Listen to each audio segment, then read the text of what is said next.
Hello everyone, I am Naveen Srivastava. Welcome to my channel.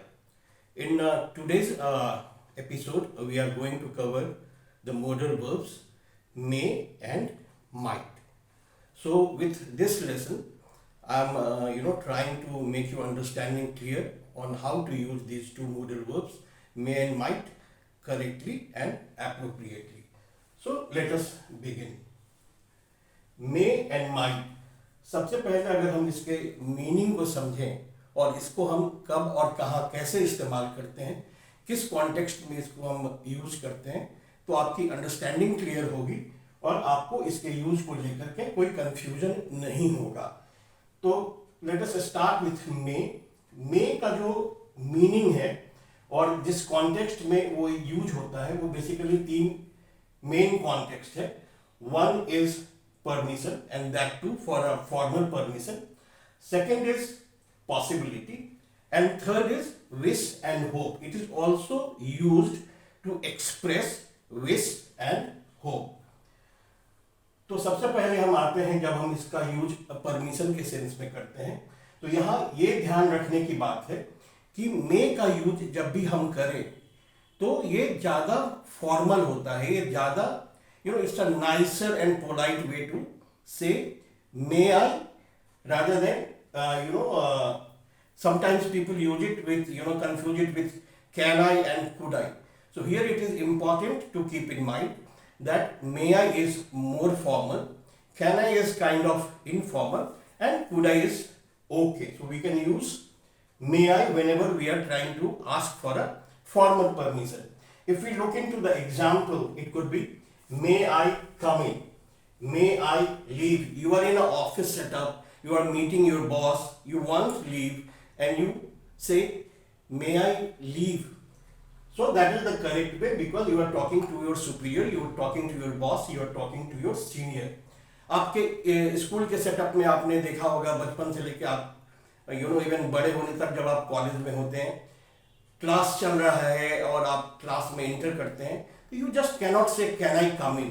It is advisable or it is more appropriate to use the word may I come in sir or may I come in ma'am.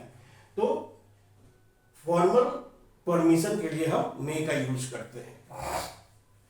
Next हम आते हैं जब हम इसको possibility के sense में use करते हैं। जब भी हम किसी भी सेंटेंस में may का यूज होता है तो कहीं ना कहीं उस सेंटेंस में उस चीज की पॉसिबिलिटी को लेकर एक tentativeness, it becomes a little chancy. तो फिर भी अगर हम मे इन पर्टिकुलर की बात करें तो ये हायर पॉसिबिलिटी को डिनोट करता है।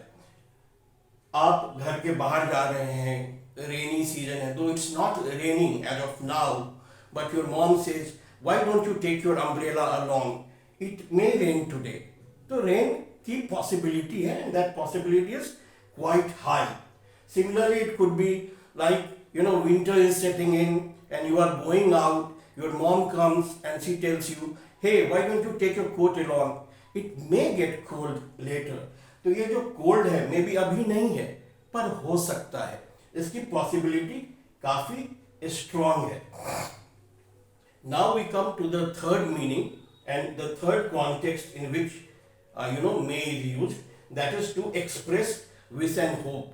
बचपन से लेकर बड़े होने तक हम लोग बर्थडे सेलिब्रेट करते हैं एंड मोस्ट कॉमनली जब आप किसी का बर्थडे सेलिब्रेट करते हो आप बोलते हो may God bless you, may you live long. तो यहाँ पे हम अपने विश को और अपने होप को भी एक्सप्रेस करने के लिए मे का यूज करते हैं। यहाँ ध्यान देने की बात यही है कि जब भी कभी हम विश एंड होप एक्सप्रेस करते हैं the sentence begins with may.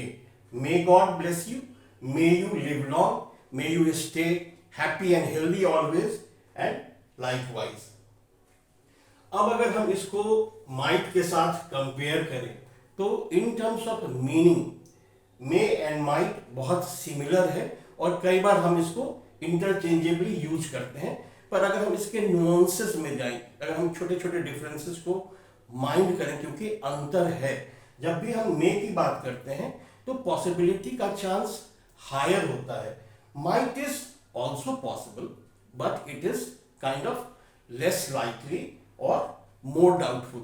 So whenever you are not sure of something, तो आप might का use करते हैं. Here if I take an example, it might rain today. So there is a possibility and it might rain. Your friend is visiting you और आपसे बात उसकी हुई है, वो कहता है कि वो आपके यहाँ आ सकता है, but you know that he will be having a very busy schedule and he might visit us. So when you say he might visit us, you mean कि वो आ भी सकता है, नहीं भी आ सकता है. It's more likely that he may not be able to come. In that sense, हम लोग might का use करते हैं. Might makes the entire expression more doubtful, less likely. आप एक रेलवे स्टेशन पे हो, there is an old lady, she is not able to make out which train is this. वो आपसे पूछती है कि क्या ये वैशाली एक्सप्रेस है, इज इट वैशाली एक्सप्रेस. अब मजेदार बात यह है कि जिससे उसने पूछा, he is kind of also not very certain, maybe उसको पढ़ना ही ना आता हो या वो समझ नहीं पा रहा है कि वाकई ये कौन सी ट्रेन है. तो वो बोल रहा है, इंग्लिश में भी his native language, and it might be Vaishali express, I am not sure. तो यहाँ पे सेंटेंस एक डाउटफुल एक्सप्रेशन एंड मीनिंग को एक्सप्रेस करता है. अगर हम अगले यूसेज पे आए माइट के, तो माइट भी पहले परमिशन के सेंस में यूज हुआ करता था, पर अब माइट हम मॉडर्न इंग्लिश में परमिशन के लिए नहीं यूज करते हैं. तो आप मे का ही यूज करें और माइट को परमिशन के लिए कम से कम ना यूज करें. अगला जो ध्यान देने की बात है कि might as a word is also the past of may. तो जब भी हम किसी पास्ट पॉसिबिलिटी की बात करते हैं तो उसके लिए भी हम माइट का यूज करते हैं. यहां अगर हम कुछ एग्जाम्पल्स देखें, I might have left my phone at home. मैं ऑफिस आया हूं, देख रहा हूं कि यार मेरा तो फोन मेरे पास है नहीं, हो सकता है कि मैं अपना फोन घर पर भूल गया हूं. तो I am saying I might have left my phone at home. Match है, मैच बहुत एक्साइटिंग मैच था, इंडिया काइंड ऑफ हारते हारते बची, विराट कोहली ने एक शानदार शतक लगाया. तो we could say India might have lost the match had it not been for the Virat century. अगर विराट ने सेंचुरी नहीं मारी होती तो इंडिया मैच हार सकता था. अब मैं लास्ट में आपको थोड़ा इसके ग्रामेटिकल एस्पेक्ट को टच कर दूं. मैंने अपने पास्ट के मॉडल वर्ब्स वीडियो सीरीज में how the grammar works for the modal verbs I have explained. Same thing is correct for may and might also. जब भी हम पास्ट टेंस में यूज करते हैं तो सब्जेक्ट के साथ माइट हैव आता है और वर्ब अपने थर्ड फॉर्म में आ जाता है. उसी तरह अगर आप दूसरे एग्जाम्पल में भी देखो, India might have lost the match, तो माइट हैव के साथ ये वर्ब थर्ड फॉर्म में आता है. ये आपको ध्यान देने की बात है. और अगर हम ये प्रेजेंट की बात करें तो as the rule goes for the modal verbs, ये सब्जेक्ट के साथ मे और मे के बाद वर्ब अपने बेस फॉर्म में आता है. He may visit us, it may rain, it may get cold later. So in all these sentences you could see कि verb अपने base form में आया है.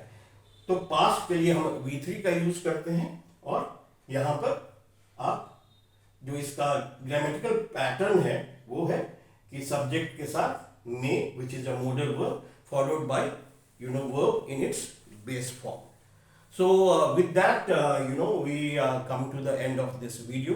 I hope I have been able to make your understanding clear, and this should help you in future how to use may and might correctly. So thank you so much for your time. Thank you for watching.